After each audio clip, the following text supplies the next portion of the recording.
Hello, everyone. We are Group 4, Team Get Good, and this is our project proposal for our community job matching platform. Our goal is to provide a web-based solution that matches job seekers and employers by using the sorting tools available in our platform. So let's start with our team members and roles. I'm William Johnson, and I am the front-end development and design leader. Logan. Hi, my name is Logan Burtis, and I am the backend support and software debugger. Hi, my name is Song Hong, and I am backend developer. Also, there's Safia, who is front-end support and Scrum Master, but he couldn't be here for the meeting, but he's having working with us. All On to the right, next next slide. slide, please. So many job seekers struggle to find work opportunities that match their skills, especially for local businesses.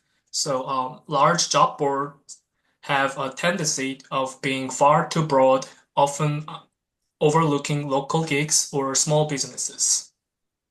So our solution to that is the community job matching platform. It's a web-based system that matches job seekers with local employers based on a number of criteria, including skills, experience, and availability. Unlike generic job platforms, our product is tailored for skill-based local job discovery by providing the user with a mean of sorting jobs according to their preference. All All right, right, next slide. moving on to our architectural design. For our tech stack, in our front end, we've been utilizing React.js, which uses an HTML and CSS markup-based design, as well as JavaScript code to run the functionality that keeps the model going. We also utilize a model view controller architecture to manage the system. On the back end, we have a PostgreSQL database for storing profiles, jobs, and applications. This interacts with the React front end, which displays the user interface and conducts form validation and also takes in user input, which is then processed by the controller, which it consists of a Flask backend to be hosted on an Amazon Web Services base and eventually process the user input that is sent to it via CRUD and HTTP requests, and then run the matching algorithms that are necessary to run the program from the backend. Of course, for the backend, we are utilizing Python's Flask API to handle all APIs and logic on the backend.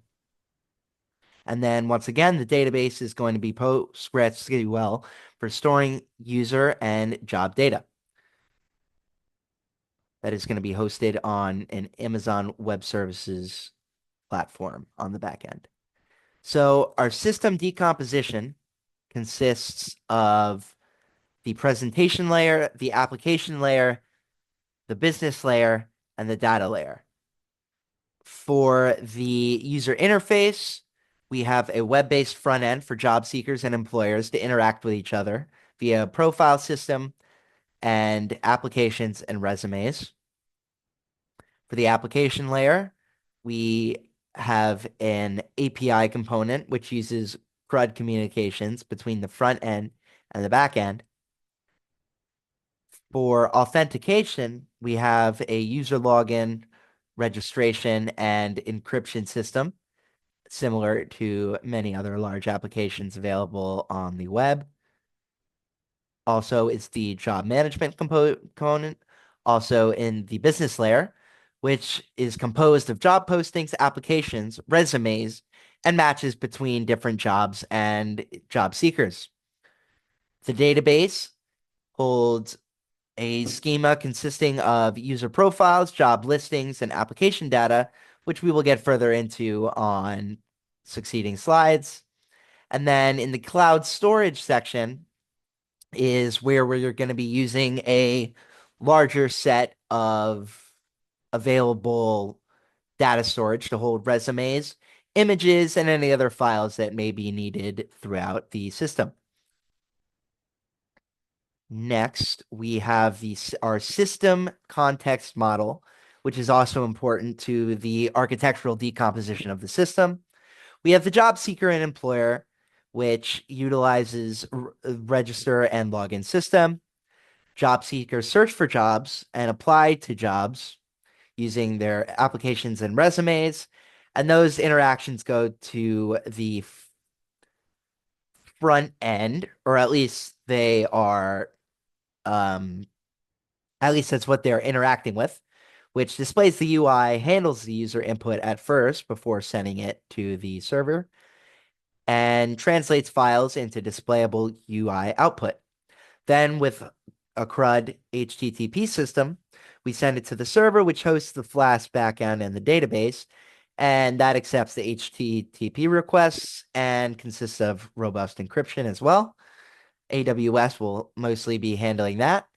And then our Flask backend manages our business logic, provides some extra input validation, and processes job matches using algorithms. And lastly, that interacts with the PostgreSQL database, which of course is storing user data, job listings, and retrieves data necessary through SQL projections.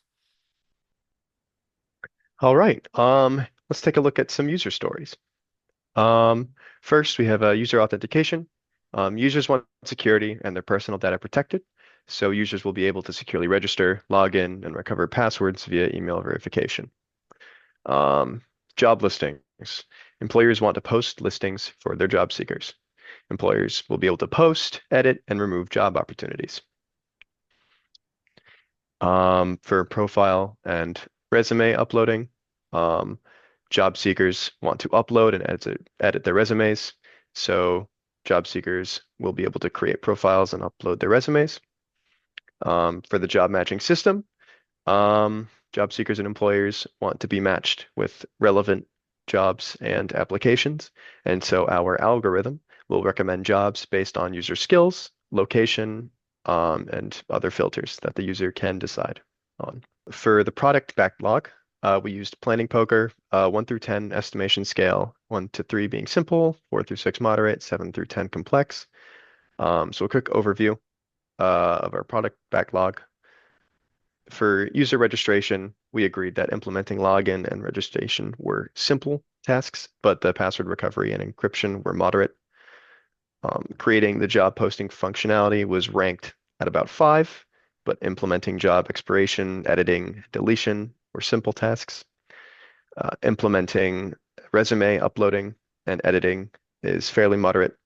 The job matching system overall is a complex task. The algorithm and filtering will need a lot of refining in addition to optimizing for performance. All complex tasks. Enabling application submission and management was rated at 6. And lastly, for the notification system, each subtask was rated about 4 overall. As you can see on the slide, a couple examples. We have the password recovery, each of our estimations set to moderate overall. And the authentication and encryption was decided to be moderate as 6 overall. For our sprint one, we prioritized the foundational features, which is implement user registration and login, create job posting functionality, develop user profile creation, and enable application submission, and secure authentication with encryption. So these tasks were chosen to establish core functionality for both job seekers and employers. We also made sure to identify potential issues when working. First, we wanted to focus on team member availability. We made sure to assign backup responsibilities in cases where a team member might not necessarily be available. In a chance where we have to change our requirements, Agile methodology allows us to adapt. We are prepared to pivot ideas if a problem reveals itself to be unreasonable. Perhaps we underestimate development time. We made sure to define realistic milestones as we are aware of the difficulties programming can provide. Like mentioned in the last point, we are prepared to pivot to an alternate idea if necessary. And finally, there are the chance of project size overruns in which we planned a modular scalable system in order to counter issues that may have to do with terms of scope. As we move forward, we will complete the next sprint and begin testing some of our core features. We will integrate matching algorithms and application tracking and start optimizing our search algorithm and adding user notifications. Our next milestone includes finalizing database schemas and deploying the base system on AWS. Thank you for your time. We're excited to bring this project to life. Thank you, everybody. Thank you.